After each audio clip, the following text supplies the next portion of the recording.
We've made mistakes hiring staff before. We've hired when we shouldn't have, hired the wrong people. We're going to be talking about that today. Dad, I know you've got some funny stories. I've got some funny stories. We can't name names, unfortunately, because we don't want to do that. That would be inappropriate. But I do have some. I chuckle sometimes when I think about some of the hires you've made, and you might do the same for me.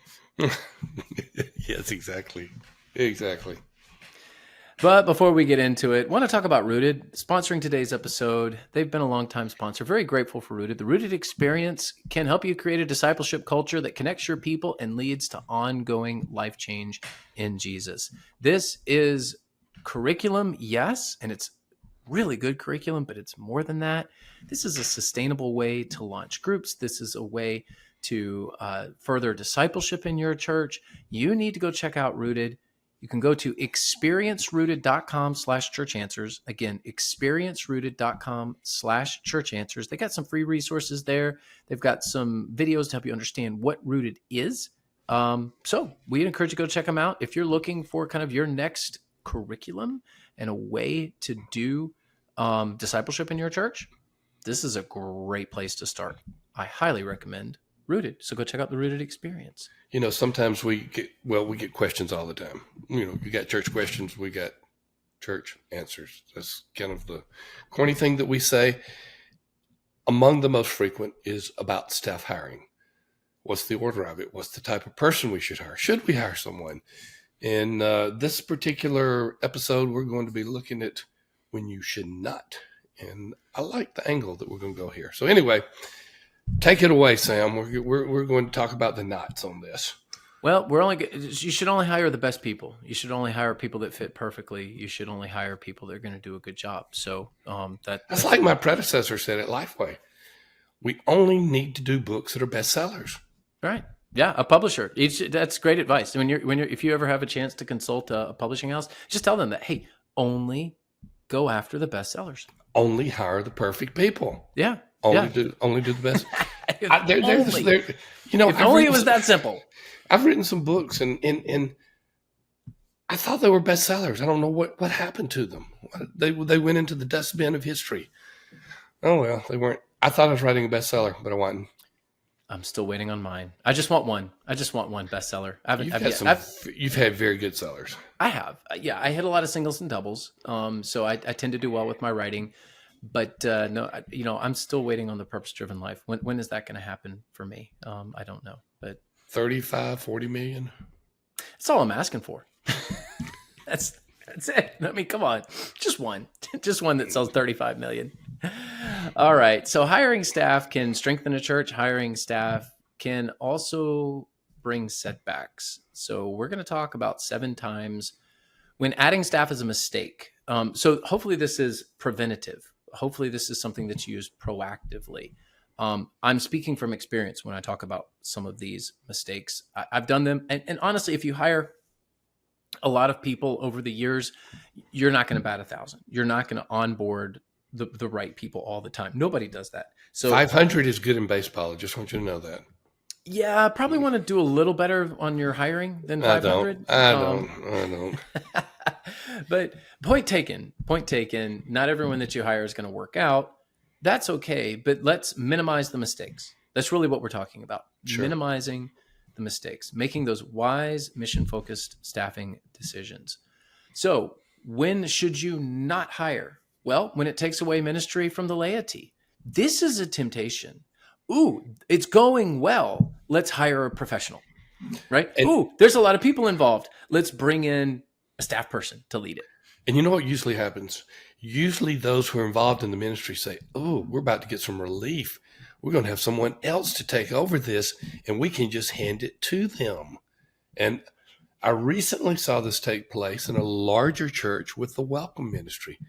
The laity were doing a great job. Oh, man, if we just hire somebody full-time, it was more than one position, but laity full-time staff person, then we can hand it to them.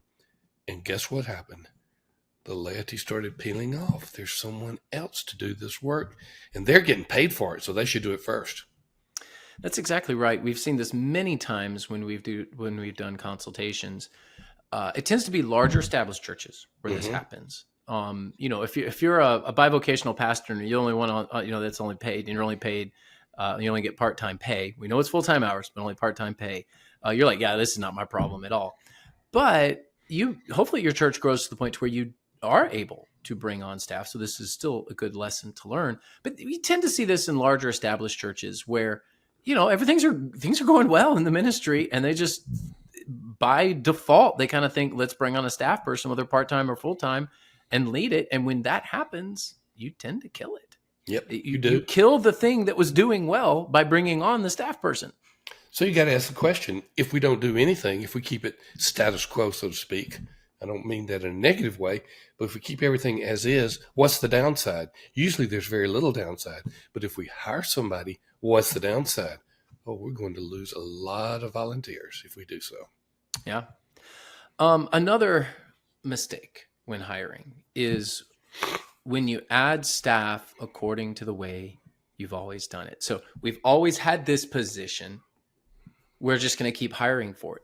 Now, where this is really common is with support staff. Mm-hmm. And I'm very grateful to have long-standing support staff that one of them came on to West Bradenton in 1996, another one in 99.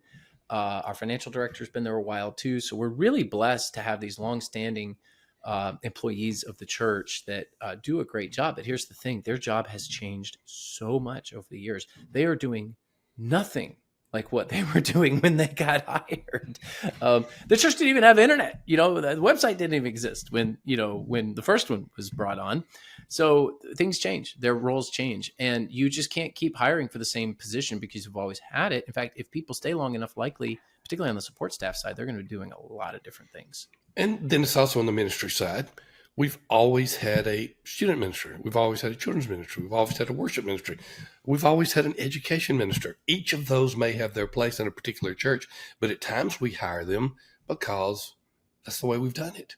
And the church may be half its size. The education minister may have a whole new function than has been done in the past and maybe should be called something different. Music has transitioned to worship. So there are all kinds of possibilities. Children's used to be a very part-time position. Now it's a dominant position in many churches. So what's the current trend and how is it working in churches today? Don't hire away the way you've always done it. I've seen a handful of churches, and I don't see this often anymore. Probably a few years ago when I saw it more often, but where you have 3 staff people, a pastor, an organist, and a pianist. Mm-hmm. And sometimes the pianist and the organist together made more than the pastor. True. I don't see that nearly as much now, but I'm sure it's still out there. Just because you've had a staff person always doing it, getting a certain pay, doesn't mean that it's always the right thing to do. And by the way, if you are an organist or if you're paying your organist, there's nothing wrong with that. I'm just pointing out that that's probably not a healthy staff. If you've got a pastor, a pianist, an organist, and those are your 3 paid staff, there's probably something going on there that's not exactly the way that it should be. I won't get into all of it, but I did do the history of the organist being paid recently. Didn't use AI. Did a little bit of Google search, and kicking it old school. Old school may have even preceded my use of AI. And basically what happened was there was a shortage of organist positions when organists were dominant in churches. In other words, 40, 50 years ago, it was the common thing to do. So what did we do in order to make sure we got an organist? We competed by pay, and that has become standard in many churches. And that's supply and demand. We've had to pay our organist as well. We're one of those churches. We still have a traditional service at 8:00 in the morning. And when somebody fills that spot on the organ, we do pay because guess what? People know how to play that thing. Very hard to find. Very hard to find. Especially with all the buttons and things that your church has for your traditional service. So another time when it's a mistake to hire is when it's not a smart financial decision. And of course you're going to say, well, duh. That's like saying only sell bestsellers. Duh. What we're really saying here is, do the math. Have a pretty good idea of what this is going to do, and don't hire to grow. Don't assume, well, if we hire this person, the church is going to grow. Boy, that was pervasive in the church growth movement days. It was, and if there was a good prospect for growing. I can understand a church doing that, particularly if it's a larger budget and you can absorb this position fairly well. But if you're a smaller or mid-sized church, this is a very dangerous thing to do, because you're going to onboard somebody, and if it doesn't work out, which a lot of times it doesn't, because staff are not magic bullets, you're in the position of a few months later or a year later telling the person that you can't pay them anymore. Yep. So, make sure that you can cash flow the position. Make sure that you have the ability to pay the person. And if you are being a bit proactive with the hiring, that's fine. Just make sure that the budget is there. Point 4 is when a particular group in the church pushes its own agenda. Why are you hiring this person? Because somebody wants us to, somebody in the church wants us to, because they're politically connected. Now, I realize I have dealt with this. I just got off a presentation with a group that we coach about a whole situation I had to deal with. Won't get into all the details there, but basically there was a power group in the church that wanted me to hire somebody, and I was like, no way. This person is bad news. This person is not somebody that needs to work at our church or any church for that matter. And for your situation, it was not a wrong staff position. It was the wrong person for the staff position. And it was pretty evident. It's very crystal clear. We'll just say that it was crystal clear. So there's times when groups in the church form, and some of them have good motives. Sometimes they have good ideas, but they push an agenda. And when somebody is pushing an agenda for a staff person, it typically doesn't work out, because that agenda comes with certain motives and that agenda comes with certain expectations. And many times you can't fulfill those expectations. Many times it just flops, or because the person that gets hired is politically connected, you're kind of stuck. You're stuck with them. You can't do anything. And, I've seen certain positions, well, I won't get into too many details here because I don't want to like demean any one group by telling an individual story, but a ministry that is not necessarily in need of a full-time staff person, though, kind of back to that point 1, taking away ministry from the laity. Sometimes this is where people introduce their preferences and their agendas into the church. If we can hire a staff person to kind of lead this, we know it's going to stick around because I like this ministry. I like this program. I like the way this is done. I don't want it to change. And it typically flops. It typically falls on itself when that happens. So point 5. You want me to tell them first? I have a couple of horror stories. You have a few horror stories. Well, here's the thing about it. When I went to Southern to be dean, I had quite a few new friends. Now, what new friends are those who say, hey, can you hire me? Can you do this? But, you had to have certain credentials to go into the world of academia. And so the PhD type of thing kind of eliminated a lot of them. When I went to Lifeway, holy, I had so many friends. I mean, they were like, and so some of them were pretty straightforward. Some of them were hinting. And, did I make some mistakes in these different situations? Yes, I did. Hiring a friend, can it work? Yes. When I hired Brad Wagner at Lifeway, it was a very good decision. It was timely. It was the right decision at the right time. But Brad is one of my exceptions and not the rule for many of the hires I had. So when you hire a friend, this can be a good thing because you tend to hire people of trust.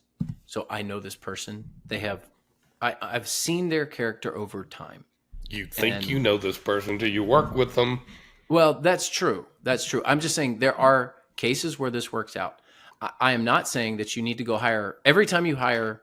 It can't be someone you know. Like, that's silly. Sometimes you need to hire people of trust, people that will fit in with who you are and your personality. And a lot of times friends fit that category. Where it can really backfire on you though is when you're not being proactive and, hey, I know this person, we're going to fill this position anyway. This is a good candidate. Where it backfires on you typically is, I need a job.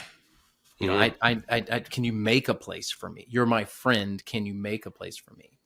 And, is there a time to do that? Sure. Are there times that it has worked out? Yes. Is it wrong every time that happens? No. But many times it just ends up hurting everybody, hurts the organization, hurts your credibility, the friend that gets hired, they were never really going to be a fit anyway. And they end up leaving. And sometimes they leave with a bitter taste in their mouth, and the friendship can even get hurt. Friendship gets hurt as a result. In that process. Yes. So another boy, I've seen this. Oh, I've seen this. Point 6. When it's just a copy of another church. The church down the road made this particular hire. So we're going to now do the same thing. This mimicry, I get it. You don't reinvent the wheel, right? If someone does something else and it works and you want to do it too, great. But when you're doing it just because you feel that competition with the church down the road, it's probably not the healthiest of hires. I did just the opposite. Instead of copying another church, I hired someone that no one had ever heard of the position. That was Chuck Carter. That was Chuck Carter at Azalea Baptist. Associate Pastor of Evangelism and Church Growth. And we didn't have a worship leader. We had a part-time lay person, high soprano. We didn't have an education person. We didn't have a youth person. And I said, I want my next hire to be evangelism and church growth. And it was a lot of resistance. They said, why? I said, because that's the biggest need. Just simple as that. Yeah. And it ended up being very fruitful. As a result, we were able to grow, and we were able to get other staff members. But I wasn't copying another church. To my knowledge, I didn't know of any church that had that, or I would have said, this church does it and it's working. So it was a little outside the box, but that time it worked. Yeah. So when you are in a particular need and you are quote unquote copying another church because you're not reinventing the wheel and you think what they've done is good strategy, that's one thing. When it's like, oh, they did it, now I got to do it too, that's usually not a good motive. Yeah, it's a little bit like my old story about Rick Warren's sermon, where he gave the outline to the sermon, how to fair-proof your wife. I mean, fair-proof your marriage. How to fair-proof your wife. Yeah, that would help too. That would have been a very different sermon. And this was pre-internet days, and the Birmingham News came out with 7 ads from churches where the pastor was preaching how to affair-proof your marriage. I had a few deacons come up to me and say, we got a problem around here? Nah, just an originality problem. Oh man, those were the days. You go to a conference, there's no internet, there's no streaming, there's no social media. Someone says something, you write it down, you copy it, and the next thing you know, he gave the sermon outline. It was in a binder, and you could see the smiles around the place. They're like, ooh, I got my sermon for next week, and even better than that, I've got a sermon title that a lot of people are going to come to. Oh, the good old days when plagiarism was so much harder to do. Yeah. Nowadays, it's a lot easier. All right, last point here. When should you not make a hire? These times when it's more of a mistake. Point 7, when you are unwilling to deal with a current ineffective staff member. I've done that. Yeah, there too. And okay, the workaround. It's the workaround, and I'm just gonna treat the audience today like I'm doing a consultation. There are times to do this, right? I mean, there's a person on the team, they're 2 years from retirement, and if you let them go early, you're going to lose more in tithes than you do in savings on their salary. That's pretty pragmatic. It is, and it may not be the purest thing to do, but there are times to employ pragmatic strategies. Let me put it that way. Now, I am not saying that I'm in favor of the philosophy of William James, which is pragmatism. Boy, people mix up those two things. And as someone who's read a lot of William James, it's weird to hear people talk about pragmatism in the church and act as if it's a bad thing. Well, it is if we're talking about the philosophy. It's not bad if we're talking about the strategy. So just getting some nerdiness out there for a moment and, letting people know what pragmatism really is. But no, there are times to have pragmatic strategies. There's times to go, you know what? This is just going to be way more pain than it's worth. I get it. I've done that. Letting people exit with grace, letting people kind of stay longer than they should, creating a place for somebody where, they're not going to really do much work, but they're not going to be there much longer. Or, hey, this is going to be way too much pain. I have other priorities. Yes, I've got some staff realignment to do, but I have 5 other priorities in the church that I need to work on before I do this. Plenty of times to put this one on hold. But we are at least pointing it out that sometimes you get, and this is a bit of a crass way of saying it, but you get some dead weight. They're just getting paid to do nothing. And, if that's the case, the workaround can work, but if you do that a lot, it's going to bite you hard. So if you decide to do the workaround, I've got an ineffective staff person, I just don't want to fire him for a variety of reasons. Okay, but if you do that all the time, you're just going to weigh down your church with personnel costs, and you're going to create a culture of apathy and laziness. Sam, I don't know if you were part of this consultation or not. I think you were, but obviously I'm not going to give the name nor the location. But it was a large church, and to the best of my recollection, they had 14 to 15 staff members who fit the description you just said. Yes, I've seen that. I mean, this very large church, obviously, that we were consulting. And yeah, you look at the staff roster, and it's like the staff was so big. It's like, do you even know all these people? The lead pastor, do you even know who they are? And why do you need this assistant to this assistant who already has an assistant? Yeah. The three layers of assistants that, people had where it was really just a part-time job. This is what happens when you don't want to fire people, you move them around. It will only, if you do that a lot, it's going to really hurt your culture, and it will weigh the church down, and can really come back. Honestly, if you do that, if that's your strategy all the time, you're going to end up being the one that gets pushed out, because you don't ever deal with the problems. Well stated. So there we go. 7 occasions when you should not hire more church staff, but there is somebody that you should onboard. And that's Upward. And they are an incredible ministry partner. Oh, man, you talk about getting a evangelism community outreach staff person via a ministry. That's what that is. Yeah. Don't miss this opportunity. They can be a bridge to your community, and they are an incredible way to connect with the neighborhood, to actually get people from the neighborhood engaging with people from your church. And they've got a great running program. I love Upward Running. It's their, really the first step into adult sports, and can help you make that first step too. With pickleball. Don't forget pickleball. Well, pickleball. I like pickleball's out there too, but this is Upward Running. We're talking. I just wanted to mention pickleball. I'm doing pickleball in the other spot, the other Rainer on Leadership spot. We just don't want to forget pickleball. Hey, Upward, thank you for sponsoring today's episode. And whether it be running or pickleball, whatever you want, go check them out. By the way, they can coach you through this. If you're like, how do I do all this? That's the good thing about Upward. They will help you. They will help you do it all. They've got a 5K challenge. You can set that up. If you've ever wondered about doing a race, they've got the whole program ready to go for you. So link in the show notes, but also go to upward.org/runcoach, upward.org/runcoach. You will not be disappointed with Upward. We love having them as a partner. You will love having them as a ministry partner as well. And we would love for you to give us a thumbs up on the YouTubes, or a like, and perhaps a subscribe or a rating and review if you are listening in your favorite podcasting app. We're very grateful for all of you who listen. At the time of this recording, we have moved up in the rankings to the number 4 leadership podcast. Number 4 in the world. It's shocking to me, honestly, that we are there. Very grateful to be there. You are a part of it. How do you get to that? Well, that's because of you, the listeners. You have done that. And we express our thankfulness to you.